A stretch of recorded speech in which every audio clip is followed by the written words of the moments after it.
জায়গাটা কার? সরকারি। আপনি যে এনে বলছেন এটা কি ন্যায় না অন্যায়? অন্যায়। অন্যায়। জি। অন্যায় কাজ করে উচিত না অনুচিত? এটা অনুচিত। অনুচিত।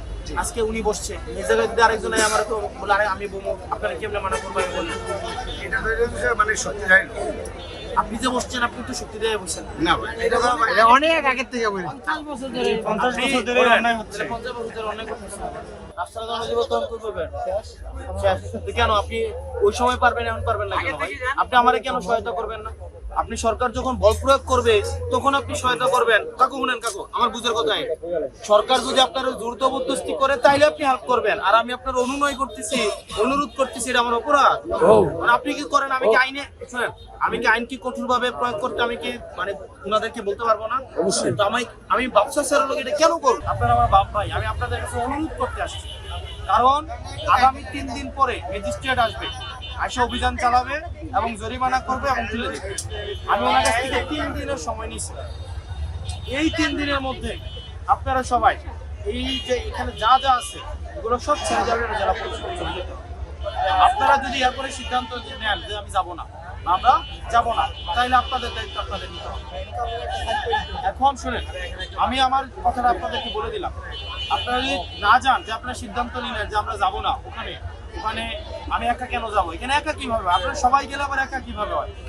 আপনারা যদি এখানে যারা আছেন অবৈধভাবে বসছেন আপনারা যদি সবাই ওখানে চলে যান তখন কি আর একা হয়? আপনি আমার বলেন 2 নম্বর কথা কইতে পারেন যে ভাই এখানে বাজারের মানুষ এখানে এসে অভ্যস্ত ওখানে যাবো কিনা বাজারের মানুষ। আরে ভাই বাজারের মানুষ কি গিয়া বাজার হয় নাকি? বাজার তো মানুষ জমাই ফেলতে পারে। আপনি যান ওখানে যাওয়ার পরে দেখবেন আমি আমার বুঝার আপনি পুরান বাজারের মানুষ তাহলে এনে কি জন্য আসবে? আপনার হচ্ছে থানাগেটের মানুষ কেন আসবে? বহরমপুরের মানুষ কি এখানে আসবে? ইলেকট্রা এয়ার কন্ডিশনার কম বিদ্যুৎ খরচে দেবে অধিক শীতলতা আর সেভিংসও হয়ে যাবে তাই 3 দিনের মধ্যে এই জিনিসগুলো একদম দোকানের জায়গায় যেটা না আপনি করতে পারবেন না কাকা যেটা ইলিগেল ওইটা যদি কেউ বঞ্চিত করে সেটার দায়িত্ব আমার কিন্তু আপনি আবার রাস্তা দখল করতে পারবেন আপনি এটা আজকে দোকানটা যখন বন্ধ করবেন আমি এখন বলবো না এখন আপনি দোকানটা করছেন আজকে দোকানটা বন্ধ করবেন কালকে খোলার সময় আবার এটা করে এটা আপনার কথাটা